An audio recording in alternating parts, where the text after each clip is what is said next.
commence. Bonsoir et merci d'être présent. Donc en fait, il n'y a pas 3 conférenciers, il y a 2 conférenciers, mais qui connaissent leur sujet sur le bout des doigts. Et voilà, c'est un sujet qui est très lourd, qui est très dur, mais en fait, on ne peut pas se cacher cette vérité, donc il faut en parler. Et donc pour en parler, on a Fabien Lebrun qui a notamment publié le livre « Barbarie numérique, une autre histoire du monde connecté » et qui est, alors au niveau universitaire, si tu peux étaler un peu tes titres. Je suis juste, on va dire, docteur en sociologie et enseignant à l'université de Nantes. Voilà. Okay. Et ça fait une dizaine d'années que tu travailles sur ce sujet? Oui, on peut, une dizaine d'années. Ouais. Okay. Exact. Et c'est le fruit de ma seconde thèse, voilà, qui a été adaptée et pour être publiée en livre. Okay. Donc pour vous donner une idée, je crois que sa thèse, elle était à peu près 2 fois grosse comme ça. L'éditeur lui a demandé de raccourcir un peu. Et à ses côtés, donc David Maenda Kitoko, qui est le président fondateur de l'association Génération Lumière. Et si tu peux résumer brièvement, comme entrée en matière, ce que fait Génération Lumière. On rentrera dans le détail peut-être plus après, mais... Oui, bonsoir à toutes et à tous, merci d'être là. Oui, Génération Lumière, c'est une association, on va dire, franco-congolaise parce qu'elle existe en France et en RDC, qui milite contre l'extractivisme. On y reviendra peut-être sur ce terme, notamment l'extractivisme minier, en lien avec les questions numériques, et qui est aussi en résonance aussi avec d'autres luttes dans le sud global, mais aussi dans les zones à sacrifier, même dans la métropole. Voilà. Merci. Pour commencer, peut-être, si David, tu peux nous faire un panorama un peu historique de ce lien qui unit vraiment étroitement, alors c'est un lien, c'est pas un joli lien, mais il y a un lien qui unit étroitement le capitalisme, dès le départ du capitalisme, et le Congo. Et en fait, ce lien se poursuit tout au long de l'histoire. Est-ce que tu peux nous détailler un petit peu ce fait historique? Oui, alors, il y a d'abord la question de la traite négrière. Le Congo étant, il me semble, le premier fournisseur, malheureusement, des personnes qui ont été mises en esclavage. Donc ça commence par là. Ça commence par la traite des êtres humains. Donc on est autour du, il me semble, XVIe siècle déjà, à ce moment-là, où on va prendre des Congolais, les ramener vers d'autres territoires pour produire, participer malgré eux à l'essor du capitalisme mondial. Donc, ça, c'est une première partie. On pourra y revenir plus tard si vous le souhaitez. Puis, à une autre partie, à un moment, ça me vient maintenant, il y a un moment aussi particulier pour moi, c'est 1892, qui en fait correspond au moment où un géologue belge du nom de Jules Cornet débarque en RDC, donc 1892. Je suis désolé, ça fait quelques dates que je vais vous donner là, mais on va y arriver parce qu'on me demande de faire l'histoire. C'est, il me semble, 7 ans après, 1885. 1885, c'est la conférence de Berlin, qui est connue comme le moment où on a décidé de se partager l'Afrique. Les grands empires ont décidé de se partager l'Afrique. Ce qu'on ignore souvent, c'est qu'en fait, cette conférence-là, elle commence en 1884, elle se termine en 1885, et la question principale est la question du Congo. C'est comment on va résoudre le problème congolais, parce qu'on a des Allemands d'un côté, des Français de l'autre, et des Britanniques, les gens du Royaume-Uni de l'autre, et on veut à tout prix éviter une confrontation directe sur ces territoires-là de ces empires. Et ce qu'on va faire, on va décider de donner ces territoires à un seul homme, le roi de Belge. Et en fait, souvent, vous allez voir dans l'histoire, on va parler l'État indépendant du Congo. Donc, pour beaucoup de gens, on a l'impression que c'était un territoire indépendant, non, mais c'est une espèce de protectorat commercial dès cette époque-là. On a donc le roi de Belge qui, dans mon langage à moi, était une espèce de directeur général du système capitaliste de l'époque. Pourquoi ? Parce qu'à l'époque, on avait besoin du caoutchouc désormais. Et donc le caoutchouc congolais va être les caoutchoucs pour chausser les voitures, à l'époque c'est l'industrie en vogue, va être massivement puisé dans ces territoires. Et en fait, le roi des Belges va permettre ce commerce-là. Il va l'organiser, il va permettre cela.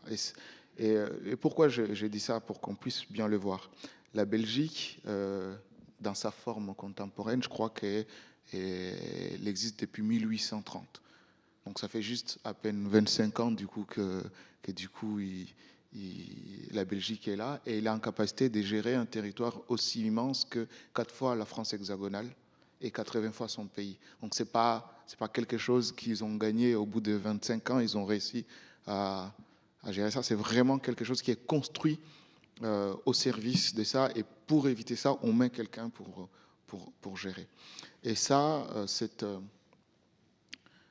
manière-là, je reviens sur Jules Cornet, vous allez voir, cette manière-là va continuer. Et donc on va arriver à Jules Cornet, donc je commençais à dire, qui débarque sur ce territoire, dont l'objectif est de regarder un peu quel est le potentiel qui existait là, et il va prononcer un truc, une expression qui nous colle à la peau jusqu'aujourd'hui, et du coup Fabien pourra aussi en parler. Je crois que déjà le livre, il en parle assez bien. Il va dire que c'est un scandale géologique. Comment vous dire ? Deux choses quand même, petite remarque qui moi me choquent, mais nous qui sommes nés au Congo, on nous a toujours présenté le Congo comme un scandale géologique. Et de l'extérieur aussi.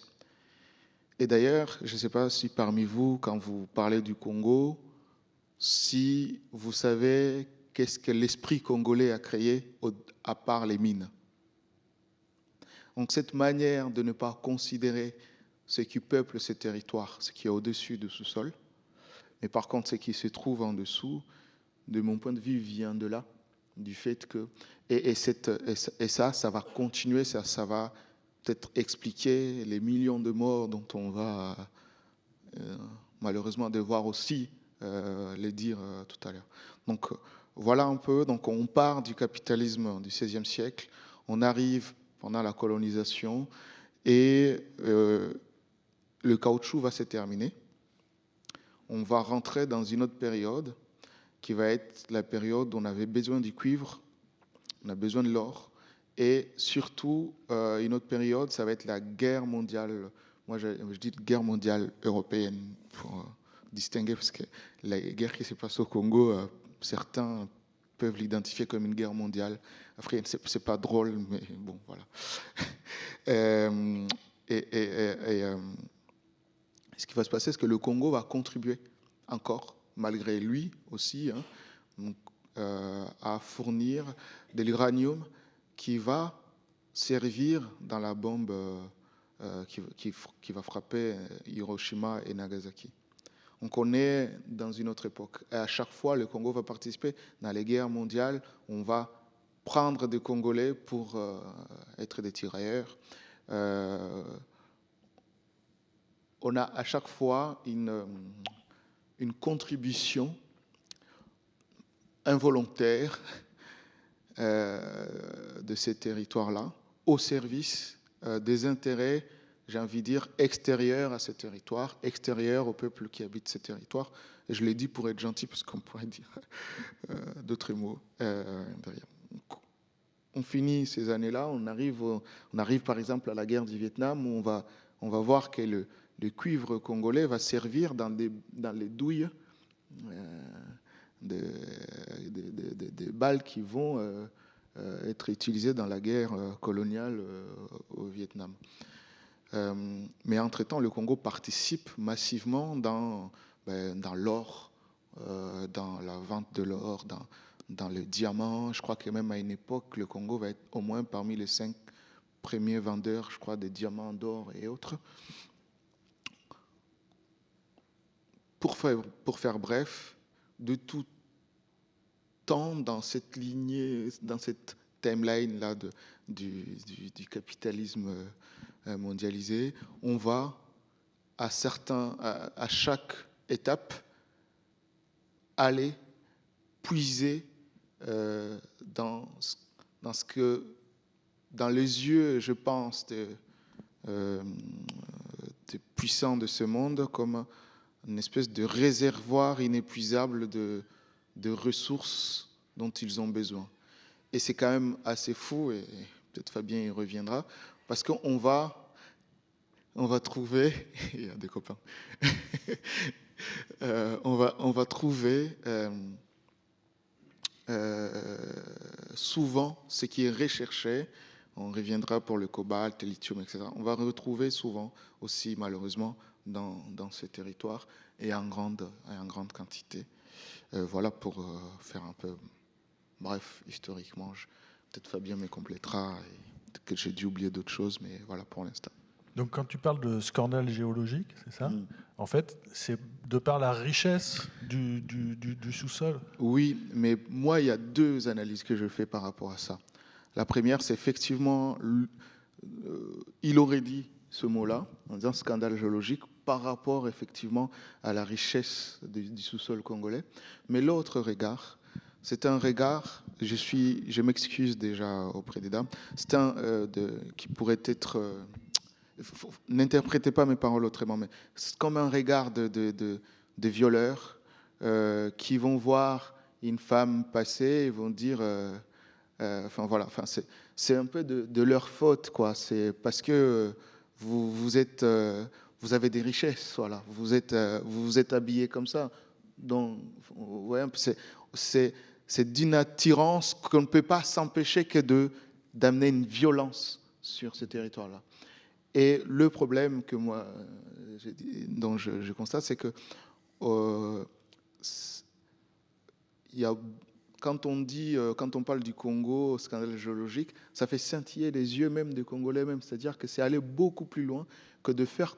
On a même réussi à faire, dans une certaine mesure, inscrire dans l'imaginaire des Congolais que ce qui leur arrivait était quand même pas mal, quoi, parce qu'ils ont des cailloux qui attisent les désirs du colon. Et voilà, donc ça va au-delà juste de la description quantitative de la chose, mais ça exprime, selon moi, cette histoire de quelque chose qui est irrésistible par rapport au désir du colon. Mais on y reviendra après. Voilà.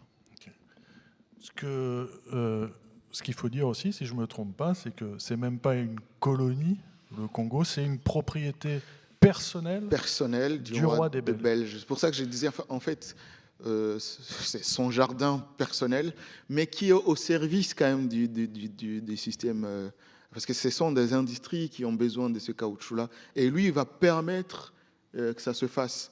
Il va se passer des choses, notamment où pour arriver à produire ce caoutchouc, il va tuer 10 millions de Congolais. Selon les chiffres, à l'époque, sur le territoire congolais, il n'y aurait eu que 20 millions d'habitants entre ce moment-là, 1885 et 1908. Donc, ça ferait 50% de la population qui aurait été exterminée pour récolter du caoutchouc. Alors, les gens qui ont été tués C'était des gens qui ne pouvaient pas récolter du caoutchouc pour X, Y raison. Ça peut être des résistants, ça peut être des gens qui sont malades, etc. Et ce qui est encore plus cruel, et pour montrer justement qu'ils le faisaient pour l'industrie, il y a la notion de productivité.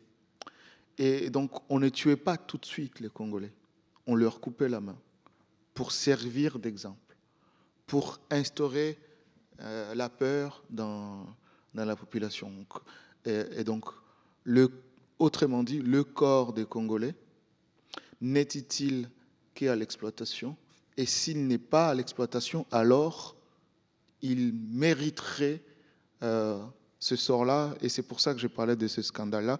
Parce que j'ai l'impression qu'aujourd'hui, dans la manière dont on tue au Congo, dans cette industrialisation de la mise à mort des Congolais, on y reviendra parce que les chiffres sont au-delà de l'imagination. Et dans la manière dont on tue, je crois qu'il n'y a pas un seul endroit sur Terre où on peut avoir une comparaison de ce qui se passe sur ce territoire-là, sans chercher à dire que ailleurs c'est pire ou c'est mieux. C'est vraiment pour montrer comment cette violence-là s'exprime et comment ils sont considérés. C'est vraiment de gens qui doivent produire, qui doivent être au service de cette espèce de protectorat qui avait été donné à l'époque. Donc, pour faire vite, 1908, ils décident, je dis 8 comme des Belges, je suis désolé, vous ne vous moquez pas, c'est l'accent congolais qui vient de la Belgique aussi.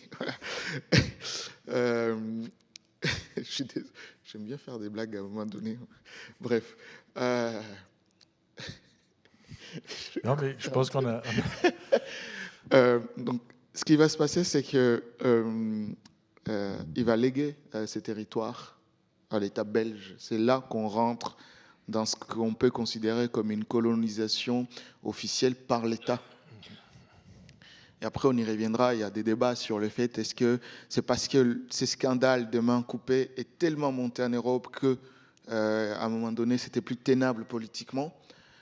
J'ai connu une historienne qui m'a dit c'est aussi parce qu'il commençait à perdre de l'argent qu'il a refilé la patate chaude à l'État de gérer. Et manque de bol pour lui, on va découvrir de plus en plus de métaux. Et c'est là qu'on va trouver l'uranium qui va servir dans la bombe à Nagasaki et qui va être un de piliers de l'économie belge d'après-guerre aussi. Voilà. Okay. Ben, merci. Et alors, on disait que ça avait été donc propriété personnelle du roi des Belges, puis colonie, puis un État, la RDC, oui. Mais,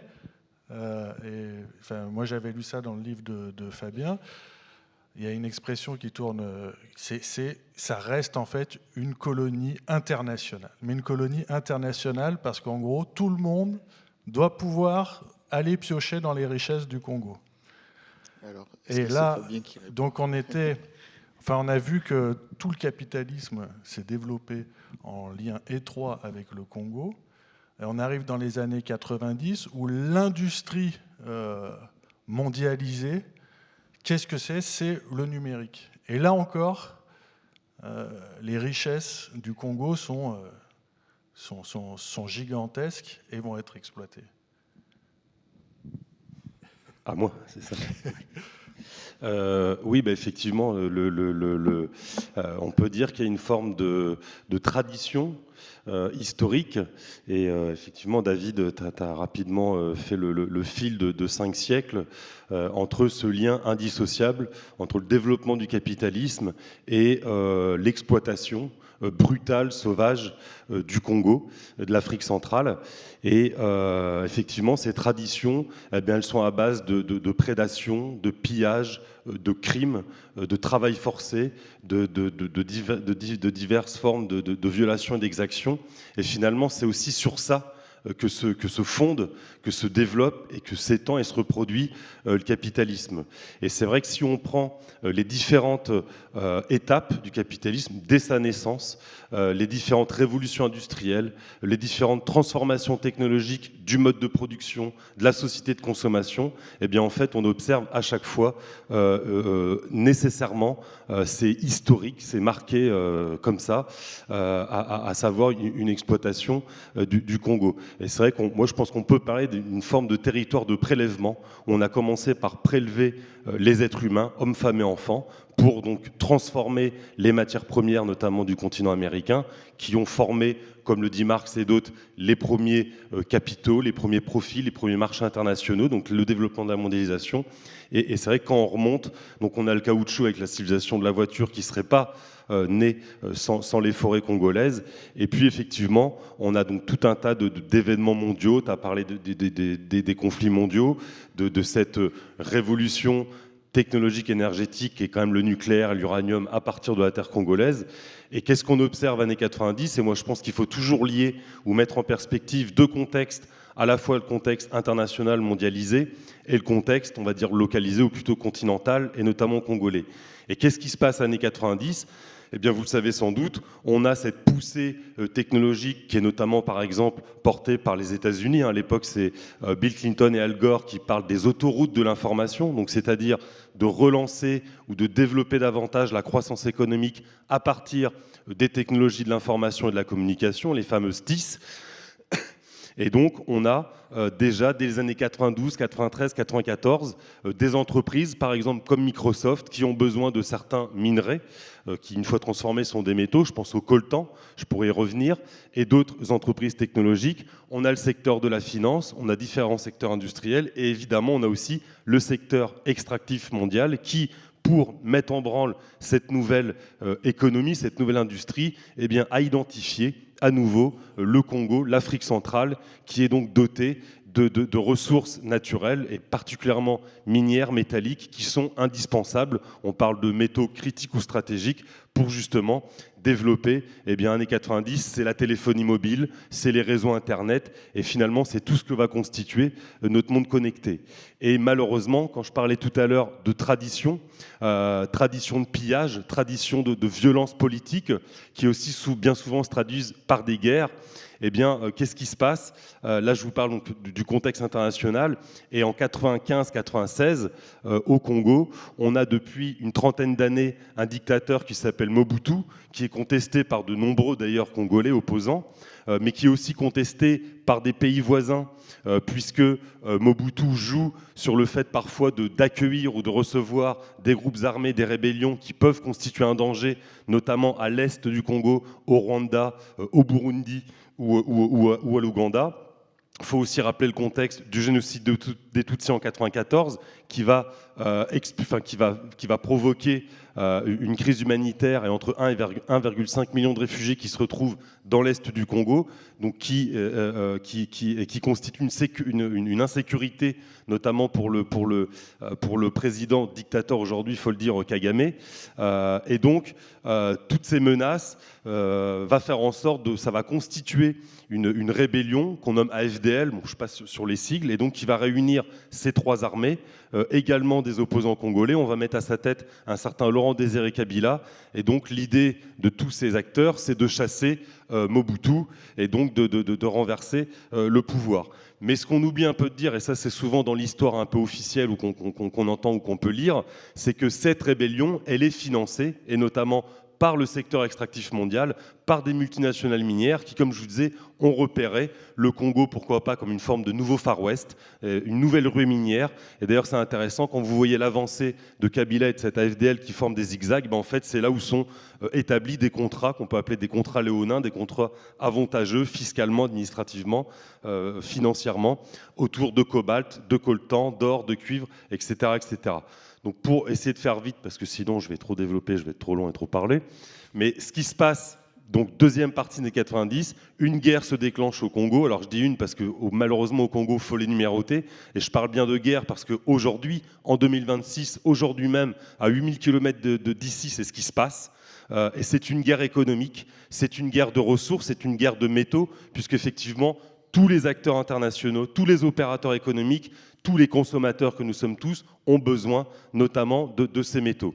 Alors peut-être pour rendre le lien un peu plus concret avec cette dite révolution numérique, ou ce qu'on pourrait appeler tout simplement l'informatisation du monde, je vous décris juste quelques minerais pour bien saisir le lien, minerais autour desquels va se développer donc une économie de guerre, une économie militarisée, c'est-à-dire une exploitation et une commercialisation de ces ressources naturelles par des armées, donc y compris congolaises, mais aussi étrangères, par des groupes armés, donc non gouvernementaux, dont on parle de bandes armées, de milices, dont on dénombre aujourd'hui entre 130, 150, voire peut-être même plus, tu me corrigeras, 260 si on prend toute la partie aussi au Katanga et sud-est. Voilà. Et donc c'est vraiment un type d'économie qui se développe à partir du crime, à partir de travail forcé, à partir de violations de droits environnementaux. Et donc, c'est un petit peu quand même le début de toute cette chaîne numérique, de ce qu'on peut appeler toute cette chaîne de valeur commerciale, ou en tout cas de chaîne d'approvisionnement en métaux. Alors, pour faire vite, je vous peut-être rappeler aussi, et c'est vrai qu'on ne le perçoit pas comme ça, et c'est aussi pour ça qu'il faut faire le lien avec cette industrie numérique et plus généralement ce développement technologique. L'industrie numérique, ou tout simplement, prenons l'objet fétiche, le smartphone, c'est composé d'une 50aine de métaux. Donc ce qu'il faut bien comprendre, et moi c'est ce que je dis souvent, c'est qu'on ne comprend pas grand-chose à ce qu'est concrètement, réellement l'industrie numérique si on ne comprend pas que c'est une industrie minière. Et c'est bien pour ça qu'on assiste à une forme de boom minier, de regain extractiviste début année 2000, notamment parce que pour un smartphone, il faut 60 métaux. Aujourd'hui, c'est le nombre de métaux pour le dernier iPhone 17 par exemple. Pour vous faire un cours historique et pour bien comprendre que plus on développe cette technologie, plus on la miniaturise, plus on la technologise, plus on la rend performante, productive, etc., eh bien, plus on a besoin d'exercer une pression terrestre, géologique sur le sol et le sous-sol pour être alimenté en métaux. Les premiers téléphones mobiles, aujourd'hui ce qu'on appelle les téléphones à clapet ou téléphones à touche, c'était une trentaine de métaux, ce qui sera d'ailleurs un des éléments qui va développer, qui va provoquer, générer cette guerre en 96. Et pour les plus âgés dans la salle, si je peux me permettre, les premiers gros téléphones fixes, années 50-60, c'était une dizaine de métaux. Donc vous voyez que voilà, plus on avance, aujourd'hui on a une soixantaine de métaux sur un peu plus de 90 existants dans la croûte terrestre. Donc c'est aussi ces questions-là qu'il faut se poser. C'est que dans l'histoire de l'humanité, dans l'histoire des objets, il faut quand même se rendre compte que ce qu'on a dans la poche, si tant est qu'on a un smartphone, eh bien on est à 60 métaux sur 90, c'est-à-dire que progressivement, on recouvre ce qu'on appelle la table de Mendeleïev. Donc c'était l'ingénieur qui avait recensé tous les éléments naturels et éléments chimiques, dont les métaux. Et donc on est voilà, sur un objet qui condense, qui cristallise autant de métaux. Et rien que par rapport à ça, avant de rentrer dans les détails de violence politique, on devrait se poser la question de, je ne sais pas si c'est le bon terme, de quel droit, nous, êtres humains, on s'autorise à quasiment extraire tout ce que la Terre dispose pour fabriquer ces objets du quotidien. Bon, c'est peut-être une autre question et je diverge un petit peu. En tout cas, toujours est-il que sur ces 60 métaux, rassurez-vous, je ne vais pas vous faire la liste des 50-60, mais je vous en donner 4, puisqu'ils sont surnommés minerais de sang ou minerais de conflit, encore aujourd'hui, alors dès les années 2000, notamment par des campagnes humanitaires d'ONG. Alors lesquels sont-ils ?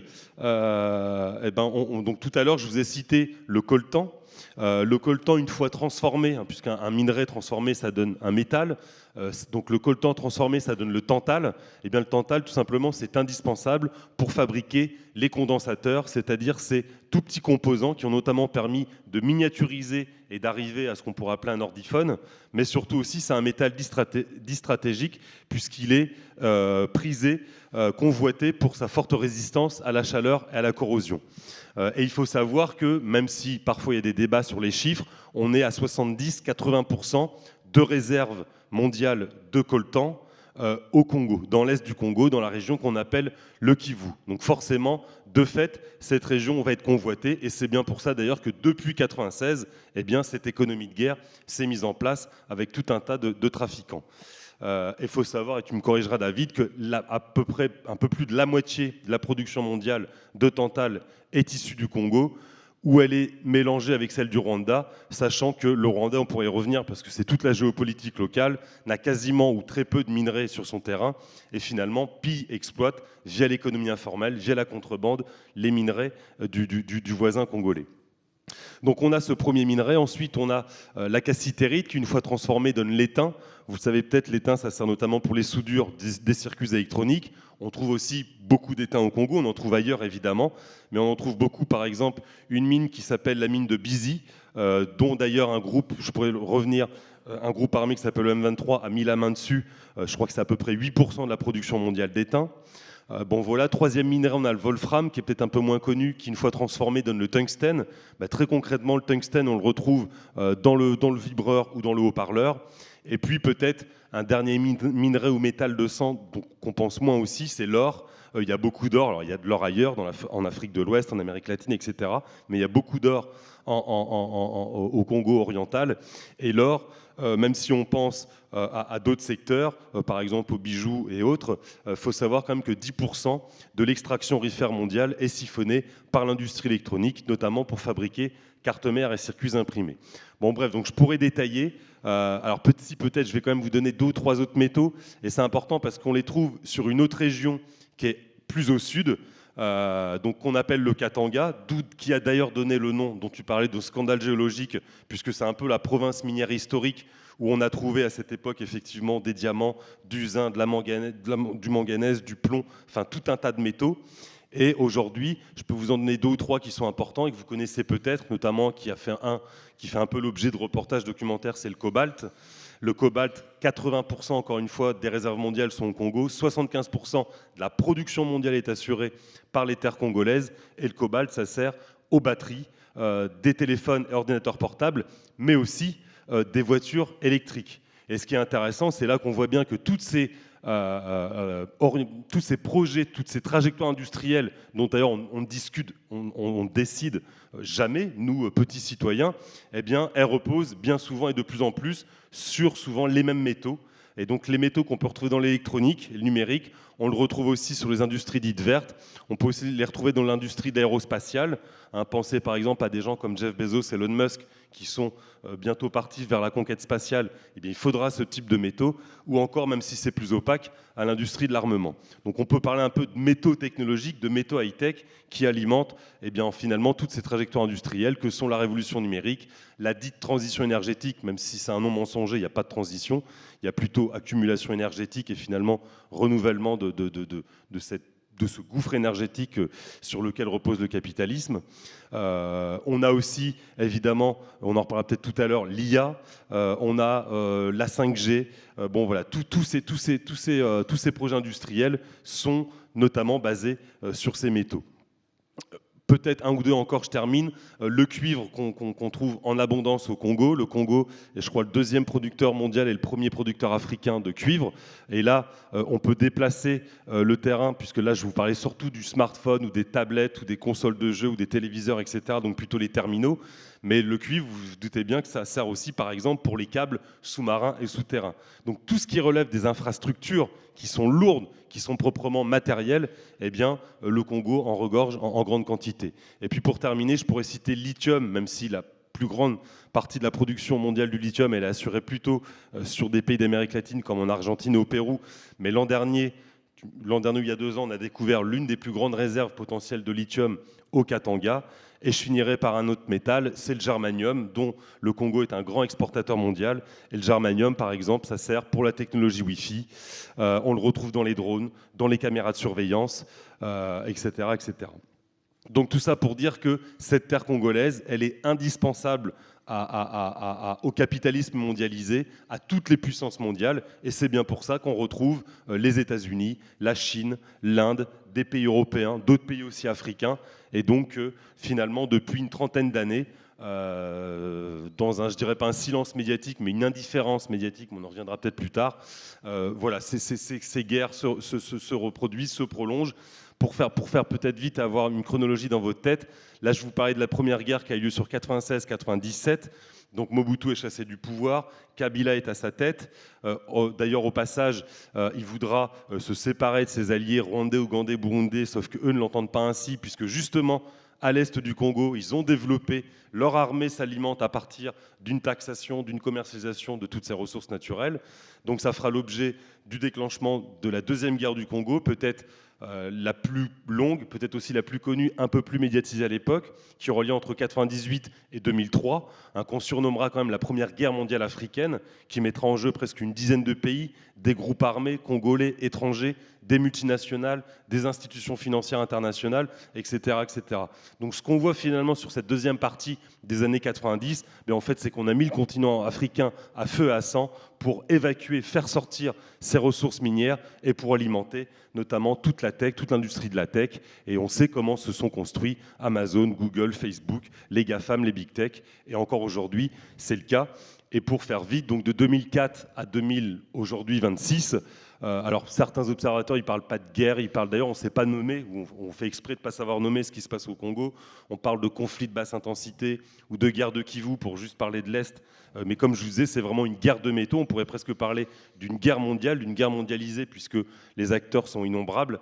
Et donc finalement, depuis 2004, on a par période, et le lien encore une fois avec le numérique est assez évident, puisque je me suis penché notamment sur 2 innovations technologiques récentes que sont le smartphone en 2006-7, ou 6-7-8, la tablette en 2010, 11-12, et qu'est-ce qu'on observe au Congo? Une augmentation de la production minière et une militarisation croissante de l'Est du Congo, une recrudescence de groupes armés, avec notamment toutes les violations qui vont avec. Et donc depuis 4 ans, depuis donc 2021, novembre 2021, un groupe armé qui s'appelle le M23 a envahi le Congo, si je puis dire, mais c'est tout simplement un proxy, un proche. Il est téléguidé, financé, appuyé par le Rwanda voisin. C'est bien pour ça qu'il faut parler de guerre, puisqu'il y a bien violation de l'intégrité, de la souveraineté territoriale du Congo, comme ça peut se faire ailleurs dans le monde. Et depuis un an, donc depuis janvier 2025, c'est encore pire, puisque le M23 a conquéri 2 grandes villes que sont Goma et Bukavu, dans une violence inouïe avec des milliers de morts. Et aujourd'hui, la situation fait que ce groupe armé est plutôt en force. Le Rwanda est également en force, même si Trump, et on y viendra un peu dans les détails, d'autres pays ont essayé plus ou moins de calmer les velléités du Rwanda, mais pour l'instant, ils sont plutôt au bord du Katanga. Ils peuvent même rentrer un petit peu dans les terres vers l'ouest. Tu seras peut-être plus précis que moi. Bon, voilà. Donc, je l'ai fait un petit peu vite, mais j'ai essayé de poser le décor. En tout cas, ce qu'on voit, c'est une question que j'ai envie de vous poser, c'est... donc tu parlais de ces 60 métaux qu'il y a dans un smartphone. Je crois qu'un smartphone qui pèse une centaine de grammes, c'est en fait 187 kilos de matière qui doivent être extraites. Je me dis que en fait, le Congo est peut-être indispensable à 2 titres, au capitalisme mondialisé et au numérique. C'est si j'ai bien compris, il y a certaines ressources qui sont présentes pas exclusivement au Congo, mais dont les quantités sont telles au Congo qu'on ne pourrait pas développer le numérique tel qu'il est développé aujourd'hui sans les ressources congolaises. Et deuxièmement, ça permet de tenir quand même à l'écart toute cette extraction minière, puisque, pour l'anecdote entre guillemets, on parle de l'industrie de la dématérialisation. C'est-à-dire qu'on parle de la transition écologique et de l'industrie de la dématérialisation, alors que tu nous décris par le menu ce qui se passe au Congo.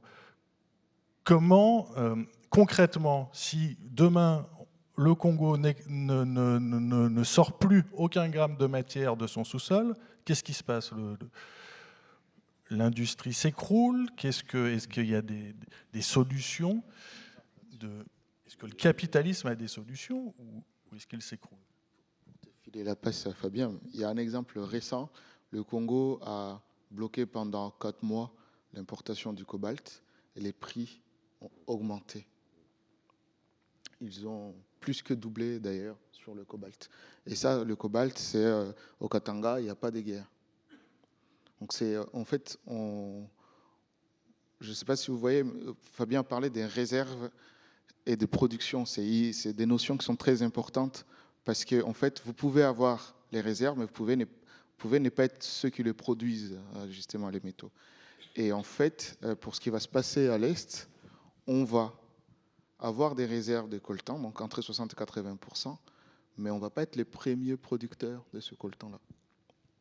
Ce qui fait que, en fait, vous devez toujours un peu supplier ceux qui le produisent que ceux qui les détiennent. Donc, en fait, comment dire, pour laisser Fabien continuer, c'est vous priver à peu près des 70% de la production mondiale du cobalt, si le Congo décide de ne plus rien faire. C'est 2,2 millions de cuivres par an qui ne sont plus produits. Alors, on a parlé de l'industrie, etc., mais imaginez ce que ça fait en termes de cet habité qui est très urbanisationnel, je ne sais pas si ça se dit comme ça, mais qui tend à s'urbaniser davantage. Vous avez besoin du cuivre. Comment vous faites ça? Même si le cuivre c'est facile à recycler, aujourd'hui c'est pas le cas. On a toujours encore besoin du cuivre, même des cuivres pas recyclés d'ailleurs. Donc voilà un peu déjà concrètement ce que ça fait. C'est des industries type de fabrication de voitures électriques, des batteries des voitures électriques, batteries ion lithium là, qu'on ne produit plus en masse. C'est pas les voitures d'Elon Musk, mais c'est d'autres voitures, parce qu'Elon Musk il essaie de faire des trucs comme ça, mais il ne se passerait pas par exemple du cuivre. Mais bon voilà, c'est un peu ça ce que ça donnerait en termes de perspective, perspective économique dans cette économie-là telle qu'elle est pensée. Je crois que dans une voiture électrique, c'est 80 kg de cuivre. Et le cuivre est un coproduit du cobalt. Enfin, voilà. Donc c'est aussi ça, ce que ça suppose, alors que quand on regarde les trajectoires, on va avoir de plus en plus de voitures électriques. La numérisation du monde, elle ne s'arrête pas, au contraire. Donc on a parlé de l'IA, etc. Donc c'est tout ça aussi qui peut être en jeu. Et il y a aussi les conditions dans lesquelles tout ça est extrait, puisque je ne sais pas combien coûterait un smartphone si c'était extrait. Alors il n'y a pas de mine propre, hein, on est d'accord, mais il y a quand même une différence entre une mine, on va dire, en Europe et ce qui se passe au Congo. On est d'accord. Donc, est-ce que le capitalisme aussi impose ce désastre humanitaire qu'on voit au Congo? tu y vas ou comment on fait? Je peux commencer. Et puis ça recoupe ta question de tout à l'heure. Effectivement, je pense qu'il faut le dire et c'est clair. Et moi d'ailleurs, c'est la thèse du livre et je pense qu'elle paraît même assez évidente. Et on ne fera pas l'histoire. Mais ce qui se passe entre 96 et fin années 90, début 2000, cette révolution numérique, elle ne décolle pas sans la terre du Congo.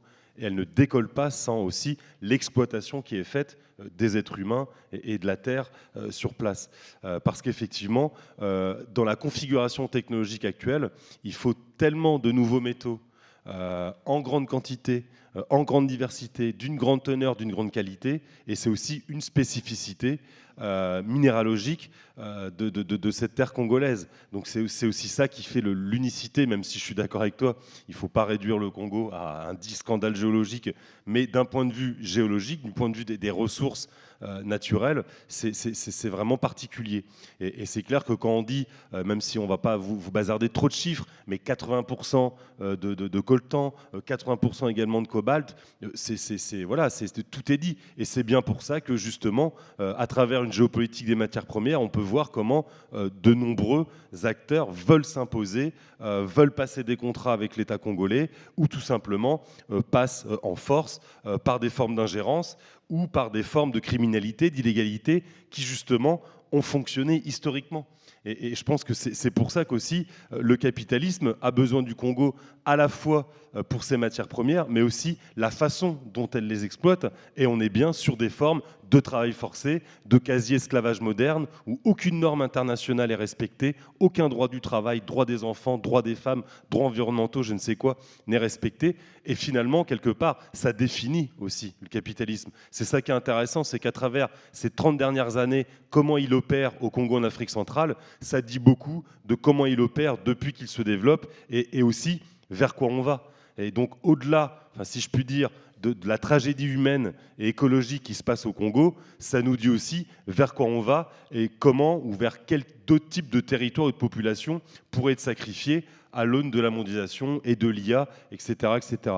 Donc effectivement, je pense que le lien, il est viscéral entre ce développement, mais c'est même plus du développement du capitalisme, puisque c'est quand même un système, un mode de production qui est finalement à l'agonie, qui a besoin de toujours plus de matières premières pour produire toujours plus de marchandises, pour créer toujours plus de profits, de valeur, et avec ce dogme de la croissance et cette production infinie et limitée qui, on le sait très bien, est une folie et complètement irrationnelle, mais fonctionne encore, et notamment en pillant, en s'appuyant, en violant le Congo, sa terre et ses hommes.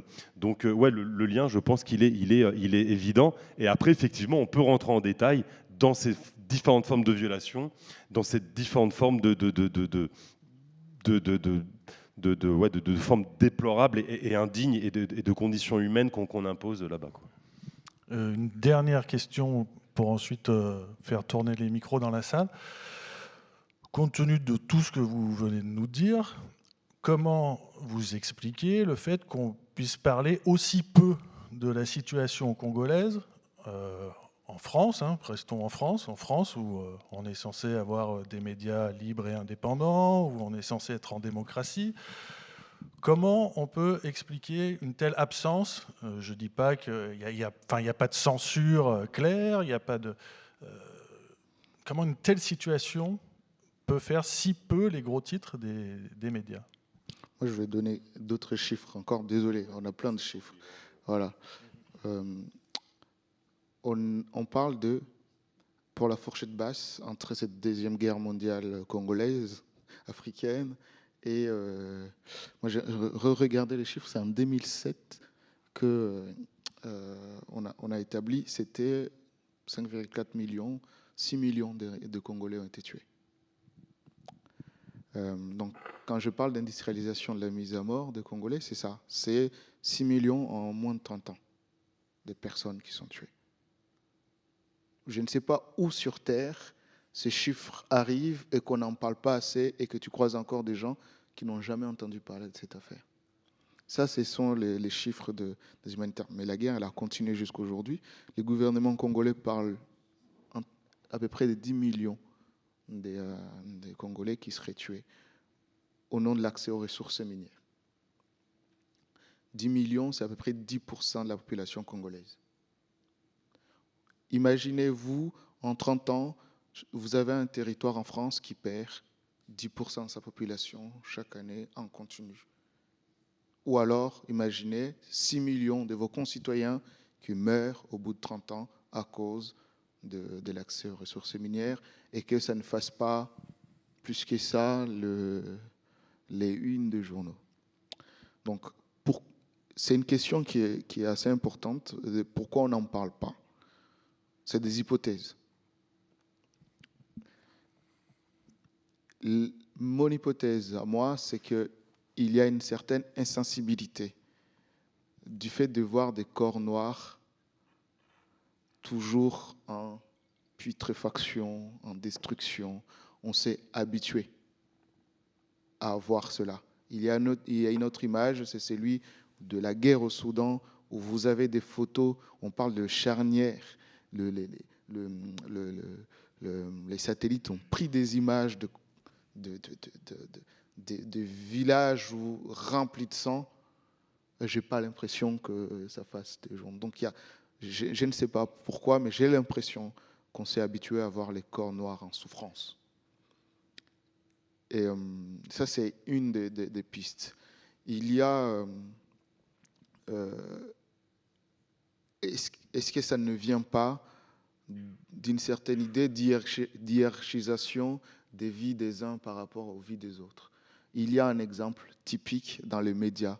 Quand il y a eu le conflit, au moment où on a eu, notamment en France, on va dire en Europe occidentale, de réfugiés qui venaient de l'Ukraine, vous avez des chaînes, des médias, notamment RMC pour ne pas les citer, qui ont dit qu'il était plus ou moins digne d'accueillir des Ukrainiens parce qu'ils seraient blancs ils auraient les mêmes voitures que vous, bref, ils seraient de la même culture, qu'il y aurait une certaine loi de proximité. Ça, c'est dans une chaîne, dans un média qui est très écouté, etc., où on ose dire ça. A contrario, donc les autres, puisqu'ils ne seraient pas blancs, alors finalement, ce n'est pas si grave que ça. Enfin, c'est très loin. Donc, je pense qu'il y a quelque chose de ce genre-là. L'autre côté, c'est le récit et la manière dont on parle de ce conflit-là. Fabien l'a dit tout à l'heure, mais on le répète quand même. Il y a une manière d'ensauvager, je ne sais pas comment dire, de raconter, de parler du Congo, de parler des conflits en Afrique en général, d'une manière primitiviste, je ne sais pas si c'est le bon mot, mais en tout cas, c'est des Noirs, c'est des sauvages, ils ont l'habitude de s'entretuer, voilà.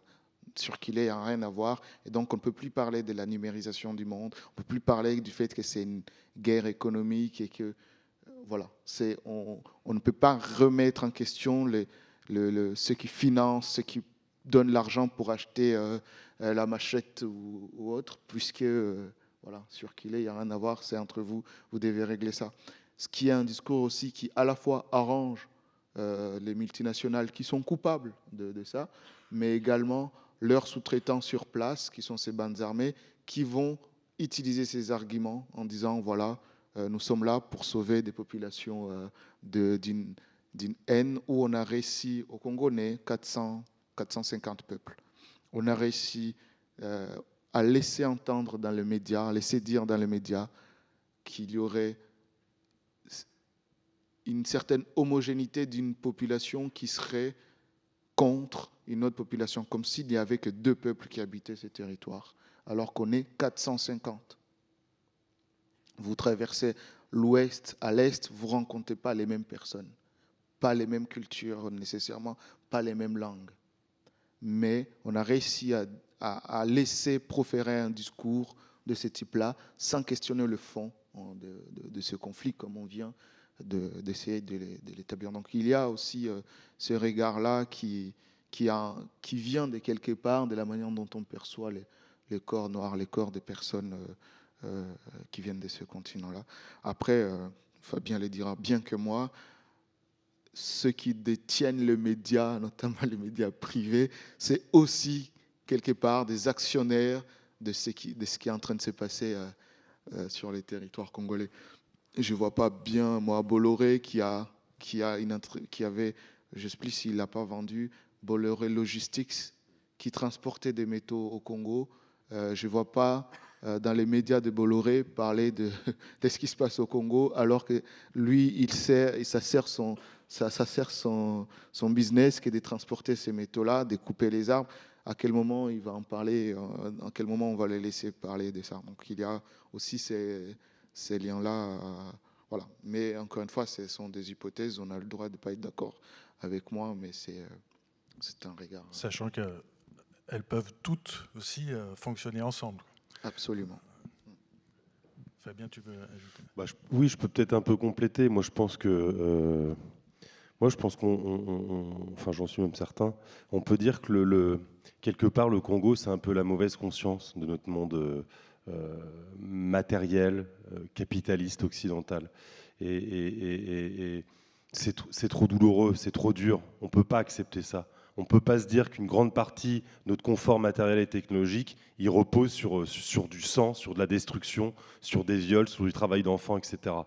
Donc, les médias ne prennent pas cette question suffisamment sérieusement, ou la découpent par petits sujets. On va parler une fois du travail des enfants, on va peut-être parler une fois des femmes violées, on va parler des accords avec la Chine ou les États-Unis, mais finalement, on ne va pas rendre tout ça cohérent et lier ce qu'il y a de fond derrière. Et autre chose aussi, comment peut-on parler clairement, médiatiquement, concrètement, de ce qui se passe au Congo en termes de géopolitique, en termes de mondialisation, etc. Si déjà on ne comprend pas et déjà on nous dissimule, je ne sais pas si on nous cache sciemment ou quoi, enfin de la part de l'industrie de la tech, c'est évident, ce qu'est concrètement et matériellement notre monde numérique. À partir du moment où on parle de dématérialisation, qui est sans doute un des concepts mensongers les plus mensongers actuels et qui participe de l'idéologie capitaliste, puisque quand on dit dématérialiser, en fait, on numérise et on informatise, donc en fait, on matérialise toujours plus. Il y a l'agence gouvernementale, l'ADEME, elle dit très bien, dématérialiser, c'est plus de matière. Voilà, donc en fait, et on sait qu'on a besoin de plus de matière, parce qu'il faut par exemple produire tous les ans 1,5 milliard de smartphones. Et il va falloir produire à l'avenir, je ne sais pas combien de millions de voitures électriques et remplacer le parc automobile. Donc en fait, tout ça, quand on ne saisit pas que c'est de la matière première, que c'est concret, que c'est terrestre, qu'il y a 60 métaux, eh bien, si on invisibilise la production électronique, bah déjà, ça va être compliqué de la médiatiser et de comprendre à partir de quoi elle a lieu. Donc vous voyez, je pense que déjà, bien comprendre qu'à travers tous ces termes, on pourra ajouter le cloud, hein, c'est un peu à la mode avec l'IA, les data centers, le virtuel, l'immatériel ou le nuage en informatique, tous ces mots qui participent en fait de rendre cette industrie un peu hors sol, alors que pourtant elle vient bien de la terre, elle vient bien des ressources minières. Et donc ouais, il y a un petit peu tout ça. Après, moi, je pense qu'on est aussi seulement, c'est déjà beaucoup trop évidemment pour le Congo, mais à 20, 25 ans, 30 ans de révolution numérique, eh bien, il va falloir vraiment qu'on élucide, qu'on pose, qu'on démontre sa matérialité. Et petit à petit, effectivement, le lien sera fait avec le Congo. Et les drames sont tellement quotidiens. On parle d'effondrement de mines, on parle de dizaines de milliers de gamins dans les mines, etc. Eh bien, il va falloir continuer à en parler et imposer aussi à l'agenda, à l'actualité médiatique, ces questions qui sont des questions de fond. Mais vous imaginez bien que si on dit ça, bah de fait, on remet en question ces développements. Et on a bien compris aujourd'hui qu'on ne peut pas questionner le développement de l'IA, comme on ne peut pas questionner le fait d'avoir un smartphone, etc. etc. Donc voilà, je pense qu'il y a un petit peu tout ça. Et effectivement, après, il y a vous l'avez dit, il y a des questions plus traditionnelles, mais qui posent la question du système médiatique, comment il est organisé, quelles vérités ou quels faits sont plus développés que d'autres, bon, etc., etc. Est-ce qu'on prend des questions? Juste en attendant, Fabien, tu parlais aussi de la recherche que tu étais. À ton grand étonnement, quand tu avais choisi le Congo comme sujet de travail, tu t'es aperçu qu'il y avait très peu de travail qui avait été effectué là-dessus.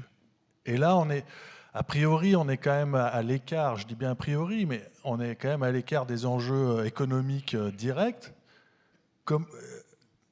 Quelle est ton explication? Ou David aussi, je crois que tu avais une explication intéressante aussi là-dessus. Oui, je laisserai Fabien développer la sienne et je reviens sur la mienne. Oui, pour continuer, c'est vrai que c'est même pas que j'ai choisi mon objet, c'est qu'en fait, c'est cette absence d'intérêt et de développement et même de disproportion entre, encore une fois, la tragédie sur place. Parce que David a parlé d'une fourchette qui est folle. Enfin, moi, j'ai presque honte. On parle d'êtres humains, entre 5 et 10 millions d'êtres humains morts. Mais pas forcément de la guerre directe, mais de façon indirecte aussi, puisque finalement, c'est des gens qui meurent de famine, de malnutrition, qui n'ont aucune infrastructure sanitaire, donc la moindre pathologie devient mortelle. Et c'est ce qui se passe aujourd'hui, là, actuellement, à 8000 bornes, dans des camps de déplacés. Mais on n'a pas parlé des 4 millions de réfugiés, tu me corrigeras, des 7 millions de déplacés. Enfin, imaginez les chiffres. Enfin, on parle d'êtres humains quand même, c'est complètement dingo. On pourrait aussi parler des milliers d'hectares de terres qui sont ravagées, de cours d'eau qui sont contaminés, où la vie aquatique disparaît, où il y a un effondrement de la biodiversité sur place, de la déforestation qui est aussi exacerbée par cette activité minière, bon, etc. etc. J'ai perdu ta question. Non. Oui. Du coup, voilà, cette destruction généralisée, systémique de masse. Moi, quand je suis tombé dessus il y a une dizaine d'années, 2013-14, un peu plus du coup, je me suis dit c'est tellement immense, j'avais presque honte de ne pas connaître un petit peu justement ce conflit, et je me suis dit il va y avoir des dizaines d'ouvrages, des dizaines de thèses. Le milieu académique, normalement, c'est le principe des chercheurs et de l'académie, c'est de mettre tous ces... Et en fait, c'est de par cette absence de prise en compte, de développement, en tout cas de chercheurs français, puisque c'est un peu différent en Belgique, mais c'est aussi lié à l'histoire coloniale, et tu l'as rappelé, il y a un peu plus de chercheurs et peut-être de journalistes qui font leur travail. Bon voilà, mais en tout cas, toujours est-il qu'en France, eh ben, on a très peu, que ça soit mais en sociologie politique, alors peut-être un petit peu moins en histoire, mais en géopolitique des matières premières, voilà, toutes ces disciplines eh bien, ne couvrent pas. Et effectivement, du coup, alors pourquoi, comment sans doute que ça reproduit aussi tout ce qu'on a dit sur les dynamiques médiatiques. En tout cas, voilà, normalement, un secteur un peu plus, y compris de la recherche publique indépendant, devrait prendre ce sujet à cœur et faire en sorte de le développer et justement de le rendre médiatique peut-être. Eh bien, ça n'existe pas. Et donc, ouais, voilà, un petit peu mon parcours vis-à-vis de ça.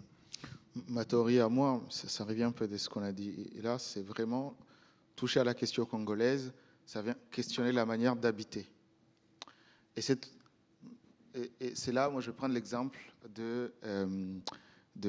plutôt des gens qui sont dans les sciences dites dures, où il y a, excusez-moi du terme, une forme de complicité passive avec ça, qui développe les outils des Thales, de Microsoft et d'autres. J'en connais quelques labos pour traîner dans les milieux du numérique ou des gens qui se questionnent là-dessus. Vous allez trouver où ce savoir sont créés au service de cette numérisation du monde, de cette industrialisation, sans se questionner des effets que ça produit. J'en ai croisé, je ne vais pas citer leur nom pour éviter, pour plus que je me fasse inviter et avoir des infos en plus, mais j'en ai croisé des gens qui ne se posaient pas la question de la matérialité de ce qu'ils font. Parce qu'on ne peut pas remettre en question cette idée-là. Et donc, on va parler de tout type de technologies qu'on veut développer. Et quand tu leur dis, mais où vas-tu chercher les métaux, ce n'est pas le sujet. Ce qui compte, c'est ça. J'ai croisé des gens qui me disaient que ChatGPT était le meilleur professeur qui soit parce qu'ils ont travaillé sur le développement de l'intelligence artificielle. Et j'étais, pour vous donner un exemple, en France, à Marcoussis, où les data centers vont pousser comme des champignons, où je me retrouve sur une estrade comme ça, discuter avec des gens qui trouvent qui ont participé à ça et qui, à aucun moment de leur travail, se sont questionnés sur quelle est l'infrastructure sur laquelle ça va reposer. Et cette infrastructure-là, qu'est-ce qui la compose et comment ça va supporter, d'où est-ce que ça vient. C'est un exemple. Un autre exemple, dans un autre grand labo de recherche, j'ai croisé quelqu'un qui partait au Chili pour du lithium, qui était quelqu'un de très bien aussi, écolo et tout ce que vous voulez. Et on a échangé, c'était agréable. Puis il me dit, je vais aller au Chili parce que j'ai un projet par rapport au lithium. Je vais voir avec le gouvernement chilien. Et je lui demande, mais du coup, tu vas croiser aussi des autochtones, vous allez discuter. Il me dit, quoi, les autochtones, je vais déjà discuter avec le gouvernement chilien. Voilà, il y a une déconsidération des populations et des peuples qui habitent ces territoires-là, qui sont des territoires à sacrifier. Mais pour ne pas limiter cette question à la question congolaise, je me suis posé la question. Si on déplaçait l'Allier, où il y a du lithium aujourd'hui, et qu'on le plaçait en plein Paris, est-ce qu'on pourrait aussi facilement faire ce qu'on a envie de faire dans l'Allier? Donc il y a certains territoires où il est légitime et facile des territoires à sacrifier, une périphérisation comme ça, et des territoires qu'on va sacrifier, c'est le cas dans certains projets en Alsace, à Bure et autres. C'est une manière pour moi de faire le pont avec tout ça et dire, voilà, je vois une certaine complicité passive, peut-être qu'ils ne le veulent pas, hein, ils ne vont pas être ceux qui soutiennent, mais leur savoir, leur recherche participe à ça. Et je pense qu'il faut aussi les dire, la science n'est pas neutre, elle est malheureusement encore dans un système parfois au service souvent de l'industrialisation, donc du capitalisme aussi. Et ce que tu m'avais expliqué tout à l'heure, c'est que même quand tu leur mets sous le nez le fait que, les machines que tu vas construire, ça nécessite ça, en fait, ils refusent de le voir. Il y a une espèce de fanatisme Absolument. pour les nouvelles technologies, pour l'idée de progrès, pour tout ça. Et c'est un refus de voir, quoi. La réponse que j'ai souvent, c'est « et la Chine alors ?» Et ils vont commencer. Donc, on est dans une certaine...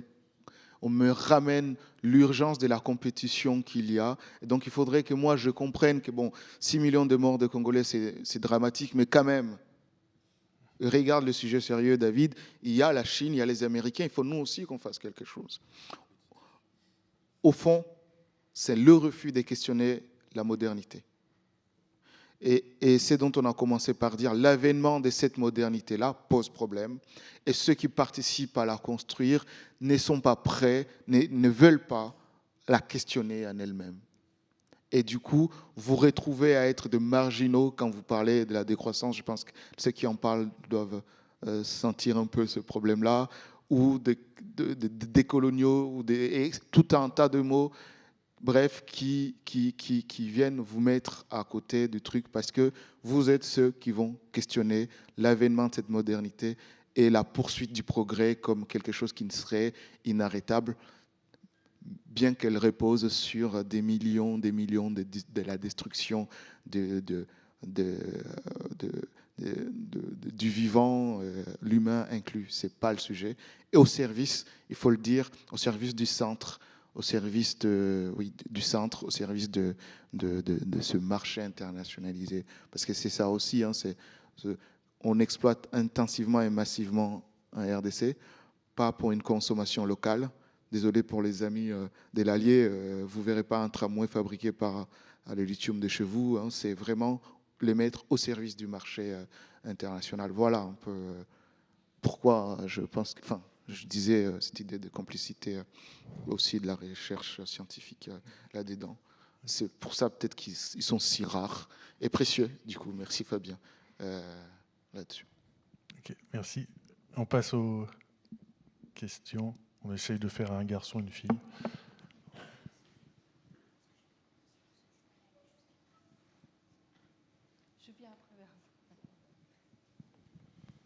Merci. J'avais une question parce que bon, ça a été un peu avec distance, mais là, je vois plusieurs conférences et puis c'est une réflexion que je me fais généralement. Il y a beaucoup de travail de chercheurs qui sont publiés énormément. Et en fait, il y en a très peu qui est vulgarisé, qui est partagé par les journalistes, dans ce qu'on voit dans les grands médias, à la télé, j'ai l'impression, et dans beaucoup de cas, au final, maintenant, on a beaucoup aussi d'opinions sur... comment dire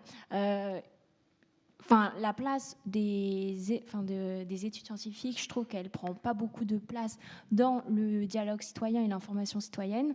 Et je me dis, comment ça se fait que les chercheurs qui travaillent sur des sujets d'intérêt majeur...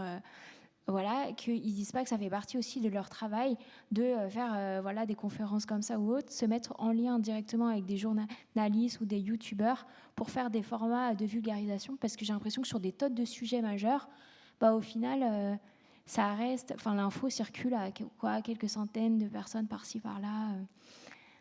Voilà. Et je crois que je vais m'arrêter là. On prend peut-être 2-3 questions et comme ça, on répond. Il y a un monsieur par là.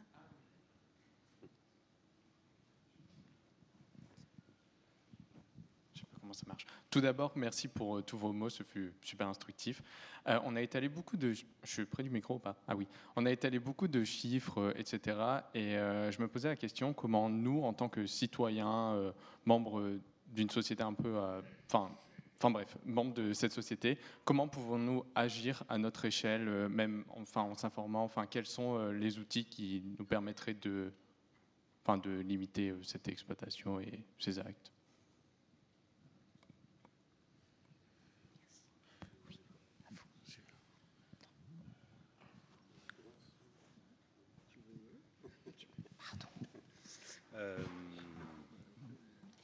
Alors, je vais essayer de répondre. Alors, peut-être sur la première question, ça recoupe peut-être un petit peu ce qu'on a dit sur la la dynamique médiatique. Moi, je sais pas, j'aurais envie de dire que je sais pas ce que font mes collègues, mais de toute façon un peu caricaturale, mais ouais, c'est difficile d'avoir une réponse à votre question. Et je suis pas sûr qu'il y ait totalement rien de fait, en fait, à savoir quand même des chercheurs, des journalistes, enfin des chercheurs qui peuvent s'allier à des journalistes ou qui font en sorte de vulgariser, effectivement, de toucher le maximum de gens. Sur un autre sujet ou proche, vous connaissez peut-être par exemple sur la question de l'énergie Jean-Baptiste Fressoz, qui est quand même un chercheur CNRS et qui, je pense, a quand même participé à divulguer le fait que la transition énergétique n'existe pas et qu'en fait ce n'est qu'un renouvellement à la fois d'exploitation des dites ressources énergétiques traditionnelles et d'en rajouter, d'en additionner des nouvelles, justement pour supporter ces nouveaux projets industriels. Donc, en tout cas, moi je suis d'accord avec vous, il faut le faire. Moi j'essaie de le faire. Voilà, après, c'est peut-être pas comme ça qu'on apprend aux chercheurs à être chercheurs. Il y a sans doute un problème aussi au sein du milieu académique. Il y a aussi des questions qui, moi, je pense, sont trop petites ou techniques et qui font que parfois aussi la recherche est inaudible. Enfin, faut le dire. Donc, il y a sans doute un problème aussi dans la production de connaissances et de savoir qui est propre à l'université, qui mérite aussi sans doute un grand coup de pied aux fesses et d'être largement réformé, en tout cas, qui doit être bougé. Voilà, mais je n'ai pas vraiment de réponse à ce que vous dites précise et je ne suis pas sûr du constat aussi que vous faites.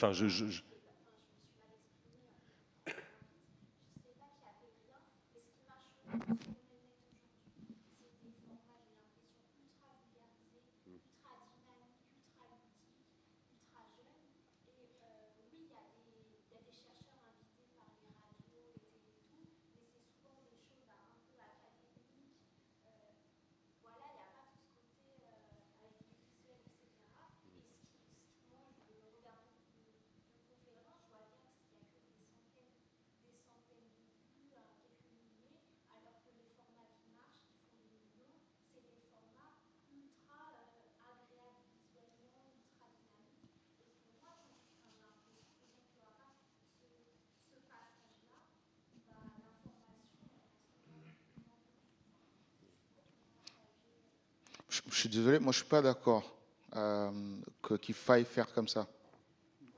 Désolé. Parce que, en fait, moi je trouve que, je sais pas comment le dire, mais je trouve que je suis pas né ici. Je suis arrivé à 15 ans à Mayotte. Désolé de faire ma petite histoire pour montrer un peu ce qui m'a assez frappé. Et ensuite, je suis arrivé en métropole vers 18 ans comme ça. Et là où j'avais vécu avant, il n'y avait pas de fast-food. J'arrive à ta réponse, à la question. Et en fait, du coup, on prenait le temps d'attendre. Il y a un endroit, tu vas au resto, tu vas attendre, quoi. Enfin, vraiment, tu as faim, tu as envie que ça sorte tout de suite, mais tu vas attendre parce que c'est comme ça, tu n'as pas le choix.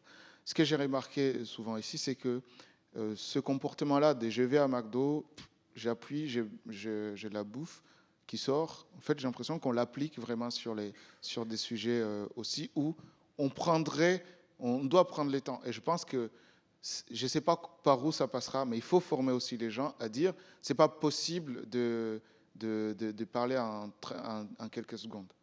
Parce que quelques secondes, je ne trouve pas que ça puisse servir à amener la connaissance, cette connaissance qui va amener à une certaine prise de conscience qui amène au mouvement. Enfin, j'ai pris la parole il y a quelques jours sur Histoire crépue, qui est très connue. Ça a fait 50 000 vues, je ne sais plus, je n'ai pas compté moi cette affaire. C'était sur un buzz d'une mine qui s'effondrait. Ça a fait un buzz parce que la mine s'effondrait, tout le monde en parlait. 30 secondes s'est passé sur Brut ou je ne sais plus quoi.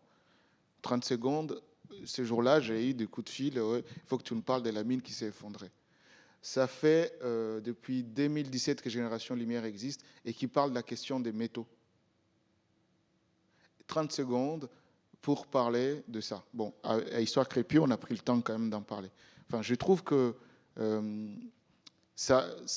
On parlait des big tech et des big data. Ça participe aussi à cette industrie-là de scroller, etc. aussi. Donc, d'accord. Là, on est d'accord. Je pense qu'il y a peut-être de la beauté à créer autour de ça.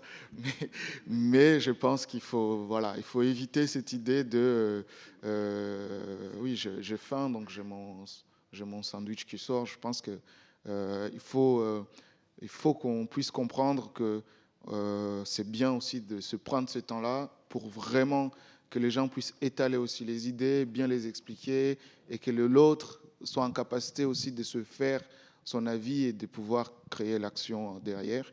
Voilà, c'est juste ça que je voulais dire. Mais du coup, désolé, j'ai mal compris la question. Pour comment s'engager, tu veux y aller, Fabien? Nous, on a créé, quand on a créé Génération Lumière, c'est parce que je ne savais pas comment faire, sincèrement. Je suis né là-bas, je me sentais hyper impuissant et tout ça était beaucoup plus fort. Et jusqu'aujourd'hui, je n'ai pas une bonne réponse par rapport à cette question. Par contre, ce que je sais, c'est que à l'Union européenne, on a signé des accords avec le Rwanda pour sécuriser l'arrivée des métaux en Europe. Et donc, moi, je veux que l'Europe ne le fasse plus. Et donc, dans ce cas-là, qui participe à cette décision-là? Et c'est là où je veux que les citoyens et citoyennes européennes se mobilisent pour que ça change. Mais c'est une... Comment? Peut-être précise le lien aussi. Oui. Cet accord. Oui, l'accord a été signé donc, en 2024, le 19 février. C'est un accord qui c'est un accord qui s'appelle approvisionnement de métaux, durable des métaux en Europe. Donc ils ont signé ça, ça s'inscrit dans un projet plus global qui s'appelle Global Gateway de l'Union européenne, qui essaie de faire un peu comme la route de soie pour les Chinois, etc. Tout ceci pour participer à ce projet de création d'une bulle décarbonée en Europe et ultra numérisée, et envoyer les externalités négatives ailleurs, hein, voilà, pour faire simple. Et donc pour ça, on signe des accords néocoloniaux, faut dire le mot, avec des États et des personnes pas du tout recommandables. Donc quand j'ai vu ça en 2024, on a prévenu en disant vous allez intensifier encore davantage le conflit là-bas, parce que le Rwanda, depuis 30 ans, les Nations Unies, rapport après rapport, montre que le Rwanda vit des métaux qui viennent de la RDC et les vend un peu au niveau mondial. Et j'ai vu ça, l'Union européenne fait ça, donc comment on s'organise en tant que citoyen pour empêcher que cela n'advienne. On n'a pas gagné encore, voilà. Mais on a eu une résolution qui a été votée par les députés de tous bords, un peu étonnant dans le moment où nous sommes actuellement à Lyon. Mais en face, j'ai la commission qui a plus de pouvoir que les autres et qui a dit, vraiment, vous avez des vidéos où ils sont en train de me répondre, c'est courageux David d'être venu jusqu'à nous, merci beaucoup, mais par contre, il faut qu'on garde un dialogue avec Kagame. Voilà. Mais puisque je n'ai pas des réponses en disant c'est la bonne manière de faire, je me sens quand même dans l'obligation de dire il faut qu'on agisse, il faut que nous puissions utiliser le peu de pouvoir qu'on peut avoir en tant que citoyens qui vivent sur ces territoires ici, comparativement aux gens qui sont sous l'occupation du M23 à Goma et à Bukavu. Donc, la seule manière de faire, c'est comme ça. Moi, je n'ai pas des idées, c'est d'abord s'engager et essayer de participer à la construction des actions collectives. Je pense que c'est une des manières d'agir, s'informer davantage et mettre ces informations au service du maximum de gens en agissant en collectif pour essayer de changer des dynamiques des forces. Voilà, je suis désolé, je n'ai pas une réponse très exacte parce que c'est des questions qu'on se pose aussi. Pour moi, là, je suis en train d'agir. Quand je vais donner cours, je suis en train d'agir. Voilà. Mais il faut l'inscrire, à mon avis, dans un cadre collectif et pas dans un truc individuel. tu vois, parce que j'ai l'impression que... Bon, moi, je ne crois pas aux solutions des individus. Après, parce que peut-être derrière, c'est l'idée du coup, il faut boycotter, il ne faut pas acheter. Moi, je suis d'accord, mais je n'ai pas encore vu jusque-là des effets massifs par rapport à ça. Je ne dis pas qu'il ne faut pas le faire. Je pense que si on arrive à imposer de lois à un État, en disant par exemple, allez, Google, enfin Apple, désormais, quand vous vendez votre iPhone, vous devez mettre toute la liste des métaux qui viennent et d'où ça vient. C'est quand même énorme que ce que moi je peux faire tout seul. Et du coup, comment on fait que l'État puisse imposer un certain nombre de normes? Comment on dit à l'État de dire à Apple de prévoir de la réparabilité dans son smartphone? Comme ça peut durer plus longtemps. Je peux le réparer moi-même. Je n'ai pas besoin de le ramener à l'Apple Store. Et donc, ça vient questionner les modèles d'affaires d'Apple. Et peut-être, intuitivement, on peut s'imaginer que plus le truc il dure plus longtemps, moins je donne des financements à Apple. Mais encore une fois, je ne suis pas sûr que ce soit la bonne manière parce qu'on n'a pas arrêté la numérisation. Encore une fois, voilà. Après, Génération Lumière, vous avez quand même réussi un truc énorme, même si ça n'a pas abouti. C'est quand même de faire adopter une résolution par le Parlement européen qui demande l'annulation du contrat avec le Rwanda. Ouais. Et vous êtes combien dans Une quinzaine. Une quinzaine. L'association s'est créée en 2017. Et on est un peu tous, enfin pas tout le monde, mais on est quelques basanés dans l'assaut, voilà, pour vous décrire un peu.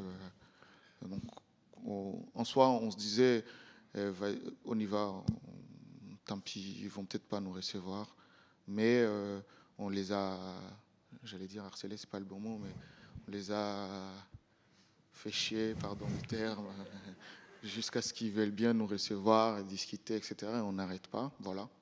On continue et tout. Donc il y a une quinzaine. Ouais. Et juste avant de passer la parole à Fabien, est-ce que concrètement les gens qui sont là et qui veulent aider ou adhérer à Génération Lumière ou aider d'une façon ou d'une autre, est-ce que vous pouvez, on peut se voir après si vous voulez, ou nous écrire.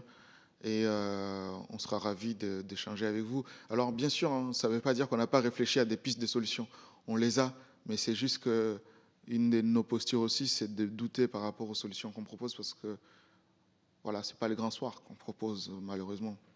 Et on pense que ça aiderait, mais on n'a pas les moyens matériels et techniques d'y arriver. Mais on a des manières détournées de réfléchir à la question. Et comme on ne veut pas envoyer encore d'autres gens aller casser les voitures d'Enedis et qui se retrouveraient dans des procès, donc voilà, on ne va pas dire ça comme ça. Je suis désolé, j'ai l'impression de ne pas avoir répondu exactement à ta question, mais il y a des multitudes d'actions, mais il faut toujours les penser en collectif, je pense déjà.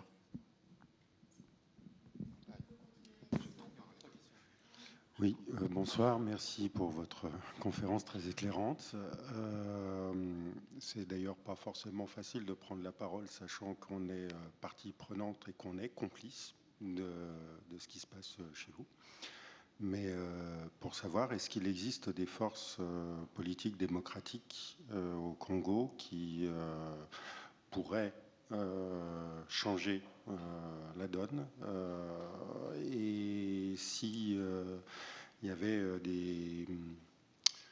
de l'extraction minière vertueuse, est-ce que ça existe? Et si ça existe, est-ce qu'il n'est pas trop tard? Est-ce que l'état des terres pourrait le permettre? Et une dernière question, il existe une marque de smartphone qui se présente comme étant très vertueuse et de l'extraction minière durable. Ça s'appelle Fairphone. Est-ce que vous connaissez? Est-ce que c'est réellement ça ou pas?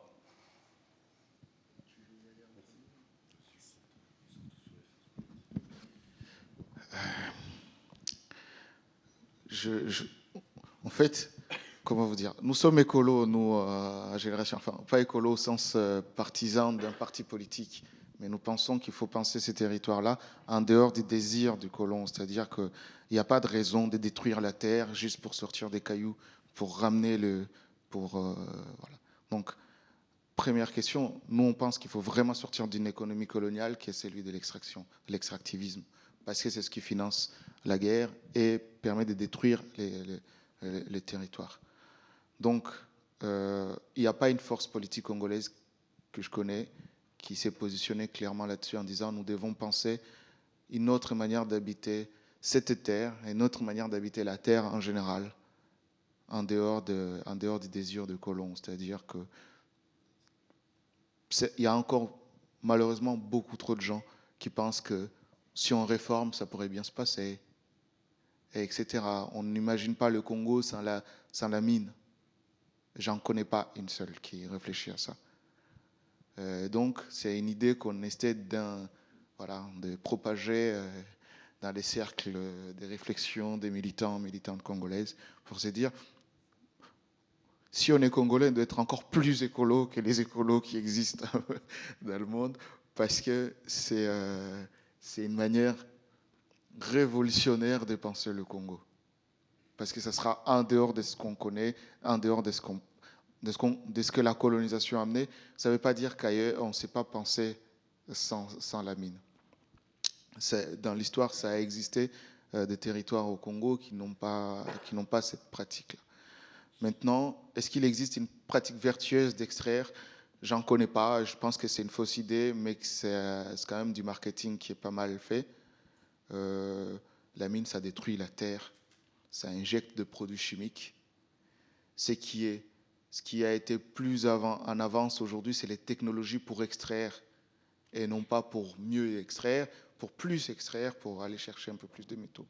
Donc je ne vois pas une mine qui ne détruirait pas, qui serait neutre au niveau environnemental. Il n'y en a pas une. Mais par contre, il y a que le discours du secteur minier là-dessus. Il faudrait qu'ils puissent le démontrer. Je pense qu'ils auraient vraiment du mal à les prouver scientifiquement. Et c'est quoi la troisième question? Sur le Fairphone, juste pour vous dire, en fait, vous avez des étiquettes sur les ordinateurs, notamment une étiquette qu'on appelle Intel, vous voyez dessus, c'est 16 000 sous-traitants. Fairphone, il me semble qu'ils ont 1000 sous-traitants. Donc, ils essaient de faire mieux. Mais c'est pas... Enfin, comment dire? En fait, il y a une marge de progrès entre ce que fait Fairphone et les autres. Pour autant, on reste quand même dans le système, malheureusement, malgré eux, je pense d'ailleurs. Mais aujourd'hui, c'est parmi ceux qui se questionnent le plus sur ces questions-là et essayent d'améliorer du mieux qu'ils peuvent de ce que moi je connais. Mais je ne peux pas dire que l'action des Fairphone est neutre au niveau environnemental ou n'a pas d'impact social à questionner, quoi. Je ne peux pas le dire, mais je sais qu'ils font beaucoup mieux que les autres. Alors, je suis désolé, on m'a demandé d'arrêter, mais on va faire un peu de désobéissance. On va prendre quand même une dernière question et après, vous conclurez. Merci beaucoup. Merci pour vos travaux et vos engagements à tous les deux. Et je voulais signaler l'association Systext qui travaille sur l'extractivisme et c'est magnifique le rapport et la sensibilisation à arrêter tous ces dégâts. J'avais une proposition depuis l'Éducation nationale qui pousse chaque jour les élèves à aller plus vers les métiers high-tech. J'en suis témoin, je suis professeur, c'est catastrophique. Du coup, je voulais savoir si vous pensez qu'on pourrait essayer de faire une offensive sur le monde enseignant pour enseigner la matérialité des métiers qu'on propose aux élèves et pour que justement les élèves ne s'orientent plus vers ces métiers dévastateurs liés aux technologies et donc il n'y ait plus à faire bifurquer des adultes qui culpabilisent, qui sont dans le déni, etc., mais que des élèves, en grandissant, aillent vers des métiers respectueux des droits humains et de la nature parce que les enseignants ont enfin ouvert les yeux sur la matérialité de notre société à laquelle participe l'Éducation nationale de manière honteuse et criminelle. Merci. Donc vous faites court, s'il vous plaît, quand même. Non, on va faire court. Non, mais je pense que votre proposition, elle est très bien. C'est une des propositions, ça peut répondre à une des questions précédentes. Mais c'est moi-même, j'interviens plusieurs fois dans des établissements scolaires, plus des lycées que des collèges, mais un peu les deux. Et d'ailleurs, ça intéresse souvent les élèves. Et c'est vrai que maintenant, il va falloir, mais on sait bien aussi que l'éducation nationale est aussi un pilier de la numérisation tous azimuts de la société. Mais bon, il y a du rapport de force, vous le savez mieux que moi, qu'il y a aussi beaucoup d'enseignants et d'autres acteurs au personnel qui ont saisi ces questions et qui savent bien que il faut bifurquer et ça peut aussi effectivement se traduire dans les programmes et moi je serais très heureux de participer encore et d'aller à la rencontre d'élèves et de parler de tout ça. Donc oui, c'est des questions qui doivent émerger. Ça recoupe sans doute ce qu'on disait sur les médias, sur bon voilà, faut le faire quoi. Allons-y, faut informer, sensibiliser là-dessus. C'est une des réponses, c'est pas la seule.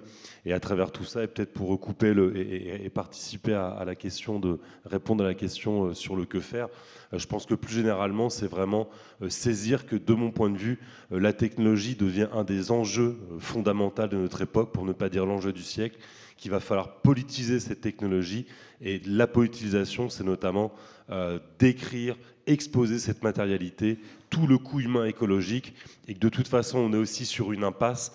Et pour recouper la question précédente, les projets miniers aujourd'hui sont d'une folie, sont portés par des gens qui sont psychiquement pathologiques, qui veulent maintenant, qui savent qu'ils ont détruit la Terre, extraire dans les océans, les fonds marins, veulent extraire sous les pôles arctiques, antarctiques, et bientôt veulent extraire sur les astéroïdes, sur l'extraterrestre, la Lune et les autres planètes. Donc on est sur des élites qui sont complètement folles pour maintenir ce système fou qui s'appelle le capitalisme.